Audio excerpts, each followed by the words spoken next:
The tornado was a mile wide when it ripped through parts of Mississippi yesterday, just lifting roofs off of buildings, off of homes there. The governor says the aftermath looks just like Hurricane Katrina, nothing left standing in some places. He has called a state of emergency in the hardest hit area. That's right, it is terrible. At least 10 people have been killed. 3 of them were children. Dozens more being treated at area hospitals. There were as many as 54 tornadoes across the South yesterday, hitting 7 states. But the worst of it was in Yazoo City, Mississippi. Parts of the city of 14,000 people have been completely destroyed, and they are just now getting their first real look at how bad the damage is. Our Matt Gutman is there. Good morning, Matt.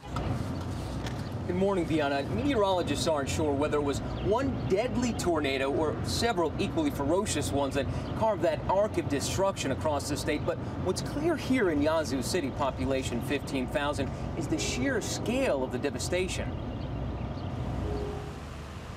This was a monster. The deadly tornado hacked a path almost across this state. And everything was just flying everywhere. We had a 16-foot trailer floating around, an 1,800-pound trailer floating in the air. Here in Yazoo, it obliterated entire subdivisions, tossed cars hundreds of feet, and flung giant pines like they were matchsticks.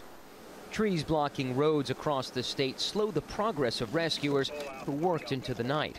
Joey Ralston narrowly escaped being swallowed into the vortex himself. As I lost my shoes, they got pulled off of me.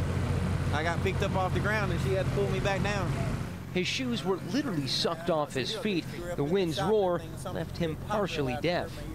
This is all that's left of his house, and this was Dale Thrasher's church. So I went in the sanctuary and got on the pulpit table, and the whole building fell around me. Incredibly, he suffered only scratches. That's a miracle of God. He brought me through that. Martial law and curfew were declared as reports of looting flooded in. State police and body armor patrolled in the eerie darkness. But there were also many acts of kindness, with locals serving sandwiches and offering the newly homeless a much-needed place to sleep. And there were also many acts of heroism and selflessness. In fact, we heard of a story last night of Nikki Carpenter, whose body was found beneath the rubble of her home. Now, her body, she was found dead, but the bodies of her 2 children were found beneath her, and rescue officials told me they will survive.